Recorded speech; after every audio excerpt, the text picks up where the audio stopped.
Okay, so here's the secret for making life with a young puppy easier for both you and your puppy.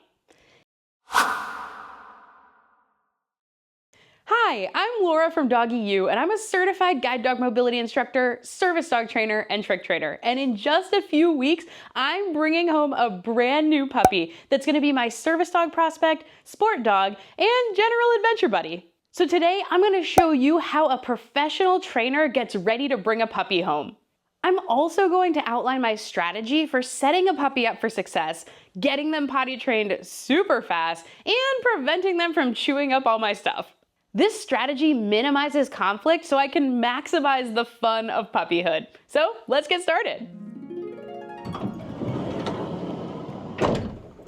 So if you've been a subscriber to this channel for a while, you know that I love everything van, travel, dog camping, all of that. And I'm actually headed out to Colorado next week to get this van that I just bought converted into another camper van. I know, it's my third one, but I missed it. But anyways, that's probably a story for a different video. What it also means is on a way back from Colorado, I'm actually headed to Illinois to pick up my new baby puppy.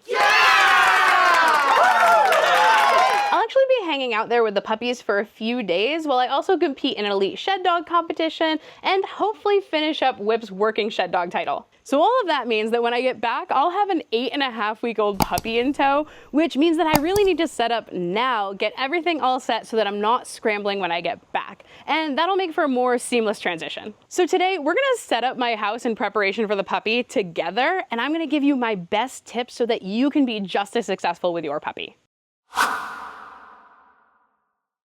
Okay, so here's the secret for making life with a young puppy easier for both you and your puppy. It's that puppyhood is 90% management and only like 10% training. So why do we puppy proof? It's to set up our puppy to make good choices independently. I don't want to have to micromanage my puppy, especially when they don't have a lot of trained skills under their belt, which means that I have to set up their environment to make the choices that I'd like them to make. If one of your goals is to minimize positive punishment in your training, then on the flip side, you have to become a good environmental manager so that your puppy is consistently making good choices, or at least good choices as defined by us the humans, because dog behavior doesn't have a moral or ethical leaning of good or bad. That's completely defined by us, but I digress. So let's start setting up a puppy safe area.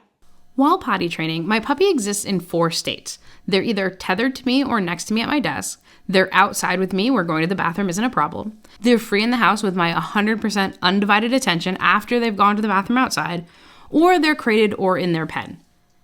To potty train, I bring them out frequently, on leash, and stand in one spot for them to get busy while they circle around me or do figure eights.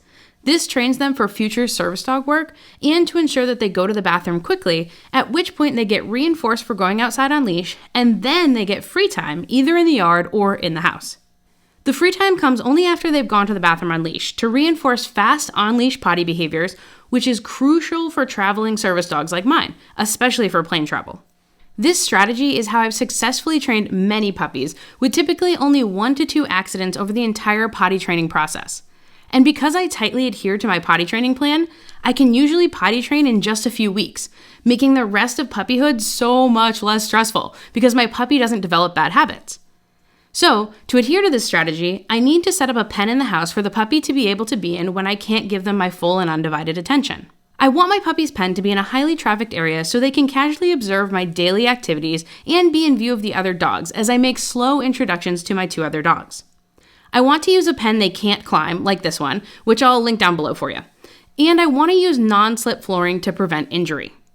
I also want to have different puppy-safe toys in there that can be rotated in and out to create novelty. If you're looking for some puppy-safe toys, be sure to sign up for my free Patreon membership where you'll get a PDF of all of my favorite puppy products totally free, which you can do at patreon.com/doggyu.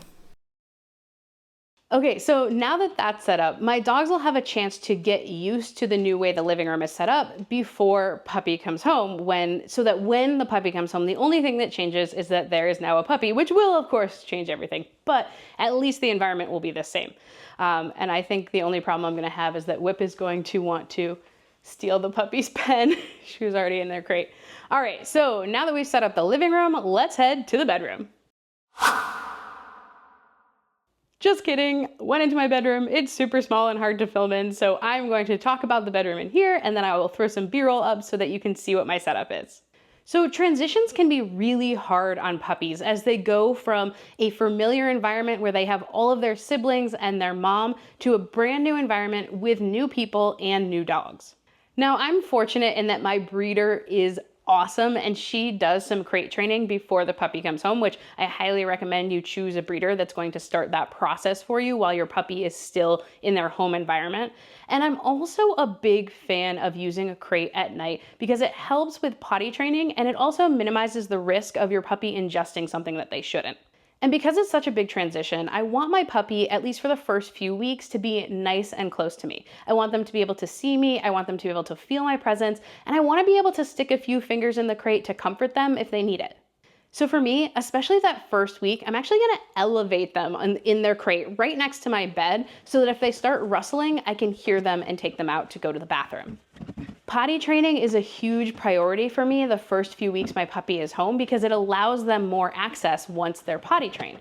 So if they're next to me on the bed, I can hear them wrestling around before they start whining or screaming, because what I don't want to do is set a precedent that screaming gets them out of the crate. But many puppies, if they're not crated next to you, their only way to communicate is to start barking and whining and screaming in the crate. Whereas if they're right next to me, I can easily take them out, put them on leash, bring them to their potty spot, and put them back in the crate, setting good bathroom habits, especially for a service dog. After that first week, if everything is going well, I'll lower the crate down to the ground, but still right next to me. I crate my dogs usually for the first 6 to 9 months in my house to make sure that they're fully potty trained and not getting into anything that they shouldn't at night.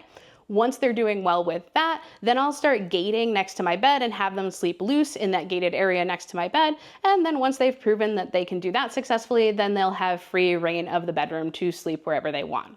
But for the first little bit, they'll be crated right next to me. All right, that's the bedroom. Let's head down to the basement training area.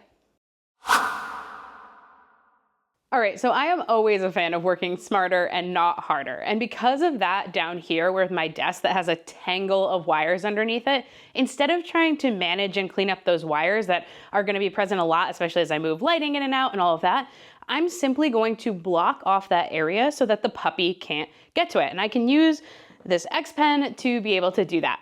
And the other benefit of using the X Pen to block off my whole training area is it's also going to minimize distractions when I'm first starting out working with my puppy, because there's not much to get into over here. It's all been easily puppy proofed.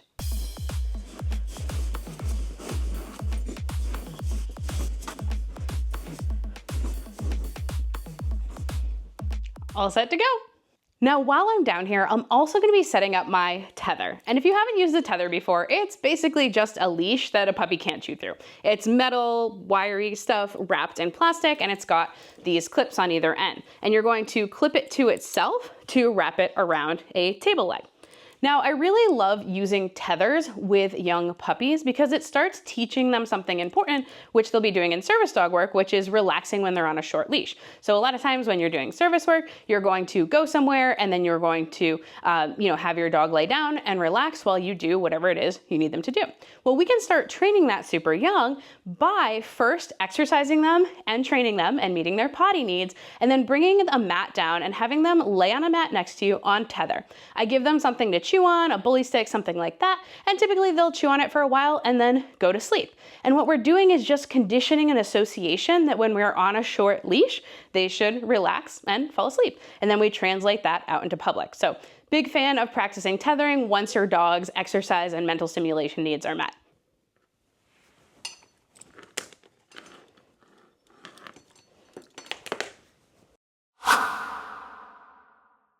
All right, so the last thing that I need to do to prepare for this puppy is, you guessed it, stuff some enrichment food.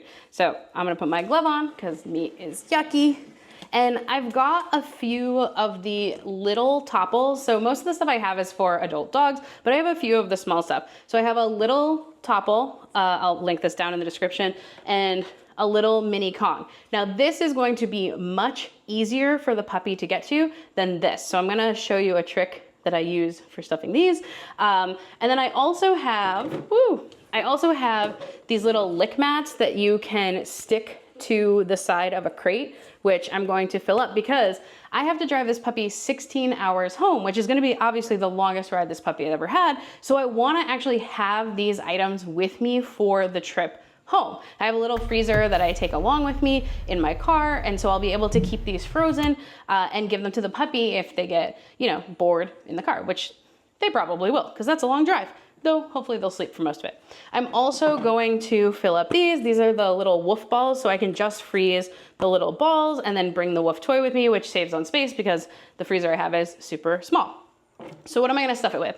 I have, like everyone always asks, what's the raw meat? The raw meat that I use is Oma's Pride. These are their little 1 pound containers, which are great for traveling and also for when you need to stuff a small amount of topples. I also have some chicken that I defrosted. So this is shredded, just straight chicken. The food that the puppies are on now is chicken based. So I'm comfortable feeding that. And this is a turkey that I'm giving them.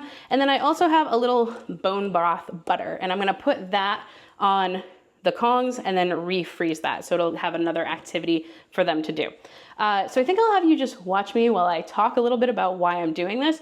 But my trick for filling the little Kongs, especially when your puppy is new to Kongs, is fill half of it with their kibble, so up to the second little demarcation here, and then fill the top with the raw, or whatever you're gonna fill it with that's wet. And that way, once they get halfway through, the rest of the kibble just falls out, making it really easy for them to be successful, which is what we want. We want them to be enriched and engaged in these toys and not frustrated. So that's one great way to do it with a Kong when you're first introducing them.